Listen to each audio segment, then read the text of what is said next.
J'organise avec Bitunix une offre exceptionnelle jusqu'au 6 octobre qui te permettra de gagner jusqu'à 750 USDT. Je te laisse aller regarder ça, le lien est dans la description de la vidéo. Salut à tous, c'est Cbix, j'espère que vous allez bien. Aujourd'hui, nouvelle analyse technique sur Tao, l'une des cryptos qui a le plus performé ces derniers temps.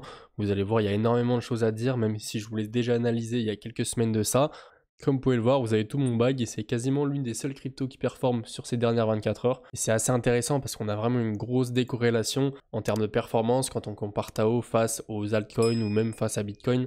Donc ça c'est super. Pour remettre les choses dans leur contexte, on peut voir que depuis son bottom jusqu'à maintenant, on est quasiment sur un x4. Maintenant, attention, on n'a toujours pas à retracer. Certes, on a eu une toute petite période de latéralisation qui a duré une semaine. Avant de break notre ATH, on va encore à mon avis ranger et accumuler un petit peu ou alors avoir une petite phase de correction. Alors on a quelques zones sur lesquelles le Tao pourrait potentiellement retracer dans les prochains jours. Juste avant ça, je voulais quand même revenir sur le dernier mouvement de latéralisation qu'on a réalisé. Alors très intéressant, c'est vraiment un cas d'école là pour le coup. Donc on va parler de ce mouvement, vous allez voir qu'il s'est réalisé en deux phases. Donc tout d'abord, on a eu cette phase qui correspond à la phase de distribution. Donc c'est très simple, le but ça va être de faire des plus bas qui sont de plus en plus hauts comme ceci, sans jamais revenir chercher les plus bas. Ce qui va faire qu'on va créer énormément de liquidités juste là. Et donc la Smart Money, ce qu'elle va faire juste après, c'est venir chercher tous ces niveaux en faisant un joli dump du prix. C'est exactement ce qu'on a réalisé. Donc ça c'est la première phase de notre latéralisation. Et on a réalisé juste après une deuxième phase, qui est donc la phase d'accumulation. Et là c'est exactement le mouvement inverse. Donc on n'a pas forcément énormément de liquidité juste ici, mais par contre si on regarde les plus hauts, ce qui est très intéressant c'est qu'on vient jamais les rechercher.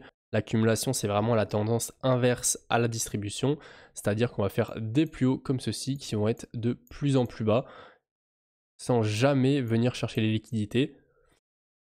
Donc forcément, pareil, après la Smart Money, quand elle a fini ce schéma, elle va faire un joli short squeeze comme ceci pour aller chercher toutes les liquidités qu'on avait laissées juste ici. Maintenant qu'on a bien liquidé les deux côtés de la tendance en faisant une accumulation et une distribution, on peut potentiellement repartir à la hausse. Maintenant, attention, parce que ça a été relativement court. Quand on a des grosses tendances haussières comme ceci qui sont très violentes, c'est bien d'avoir une petite correction, de descendre de moins 20, moins 30% de notre top. Ça permet au cours de vraiment souffler et de construire une tendance haussière qui va être basée sur le long terme. Là, clairement, si on regarde, notre latéralisation a pile duré 5 jours, ce qui est vraiment très peu. Donc bien évidemment, on peut repartir et potentiellement aller breaker notre ATH. Mais c'est une histoire de probabilité. Et à mon avis, on a quand même plus de chances dans les prochains jours de soit encore une fois à réaccumuler comme ceci, cette fois-ci pendant une période un petit peu plus longue pour permettre vraiment au cours de souffler, pour potentiellement après repartir par la suite, ou alors tout simplement revenir sur un premier niveau qui me semble honnêtement le plus pertinent.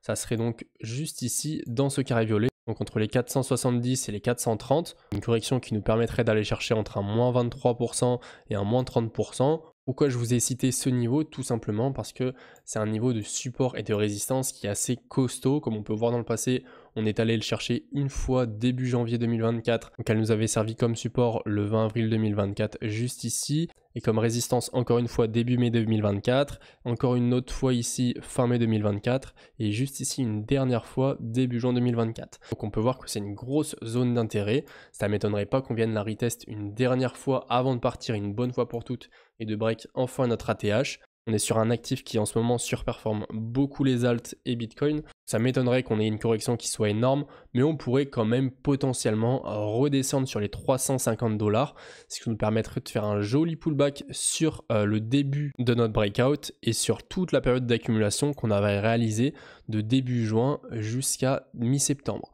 Alors c'est sûr que là, ça serait vraiment une occasion en or pour tous ceux qui veulent encore s'exposer et qui estiment ne pas encore avoir un assez gros bag. Mais bon, comme je vous l'ai dit, on est quand même sur un actif qui surperforme en ce moment. Il y a très peu de chances en réalité qu'on revienne aussi bas, à moins que sur Bitcoin, on ait encore une jambe haussière qui s'effectue et qu'on retourne chercher des prix sur Bitcoin qui soient en dessous des 60 000 $. Là, dans ce cas-là, on aura peut-être un dernier dump qui peut être assez violent sur le Tao, effectivement. Au niveau du RSI, pareil, c'est assez intéressant. Donc là, exactement la même chose, un petit warning, on rentre quand même dans une zone de surachat. Donc bien évidemment, comme je vous l'avais dit dans la dernière vidéo, on est sur un actif qui a l'habitude d'être en zone de surachat. Vous pouvez le voir fin octobre 2023, on était à 40 $ et pourtant on était déjà en zone de surachat. Ça ne nous a pas empêché par la suite d'aller à plus de 760 $ et de rester de fin octobre jusqu'à fin novembre, donc pendant un mois en zone du surachat, ce qui est juste énorme hein, pour un actif. Mais au niveau des altcoins, c'est sûr qu'il y en a beaucoup qui le font. Donc là, on pourrait clairement encore aller pousser pendant quelques semaines avant de se retourner ou en tout cas au moins de latéraliser. Maintenant, la chose la plus intéressante à mon avis, on va passer aux différentes targets de vente. Alors comme vous le savez, moi le Tao c'est mon plus gros bag. Donc anciennement, il y a encore quelques semaines, c'était ma 4e position. Elle était derrière Bitcoin, Ethereum et Kaspa, mais elle a surperformé toutes les autres. Forcément, étant donné que j'ai un gros bag, j'ai des targets de vente qui vont être assez safe. Et en plus de ça, j'ai un PRU qui est très intéressant. Donc je ne vais pas aller chercher des 4000, 5000 $, ça n'aurait aucun sens. Donc comme d'habitude, prolongation de Fibonacci pour trouver les meilleurs targets de vente. C'est quelque chose qui est super puissant. Et vous allez avoir donc une première target de vente aux alentours des 1,618. Ce qui nous fait une target à 1344 $. Ça vous fait un petit peu plus que x2, x2,2 et vous avez donc une autre target juste ici aux alentours de 2000 $.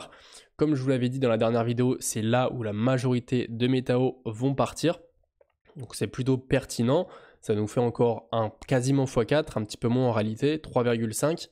Quand je vous ai dit la dernière fois que j'allais vendre la majorité de mes Tao aux alentours des 2000 $, il y en a beaucoup qui sont exclamés, qui ont dit que c'était pas assez, machin, qui risquaient de monter plus haut. Mais quand on a un plan, il faut savoir le respecter. D'autant plus que sur toutes mes positions crypto, je vais laisser un moonbag. Donc un moonbag, ça va être une petite partie de votre exposition. Moi, typiquement sur Tao, c'est 15% que je vais laisser. Donc c'est quelques Tao que je vais laisser courir encore et encore jusqu'à temps que le prix se retourne. Et ça va permettre deux choses. D'une part, de m'alléger psychologiquement, c'est-à-dire que si le prix fait x2, x3 derrière, j'aurai aucun regret et je serai très à l'aise avec les profits que j'ai pu prendre, étant donné que j'aurai encore des Tao qui tournent. Et en plus de ça, ça me permettra de prendre plus de profits. Donc c'est tout simplement super bénéf. Sinon la dernière target qui me semble raisonnable, j'irai pas au-dessus, mais après c'est vrai qu'on pourrait encore continuer les 418 etc. Donc les 2800 $, c'est une target qui me semble aussi très intéressante. À mon avis, on ira chercher ces niveaux de prix. Maintenant, bien évidemment, vous devez avoir votre propre plan qui est déjà construit. Et vous ne devez pas uniquement compter sur les targets que je vous donne en vidéo pour vous dire « Ah ok, je vais sortir sur les 2800 $ ou alors je vais sortir sur les 2000 $. » Donc voilà les gars, c'est déjà la fin de cette vidéo. J'espère qu'elle vous aura plu. J'essaie d'être le plus clair possible, de vous expliquer vraiment ce que j'en pense finalement. Si vous avez des questions, n'hésitez pas à m'écrire un commentaire ou alors directement à me les poser dans le groupe Telegram de la communauté. N'oubliez pas que vous avez l'offre Bitunix jusqu'au 6 octobre où en déposant un petit peu d'USDT, vous allez recevoir de gros bonus jusqu'à 750 USDT. Donc pareil, les liens sont en description. Sinon, moi je vous dis c'était CBix. On se retrouve dès demain pour une prochaine vidéo. Allez, ciao!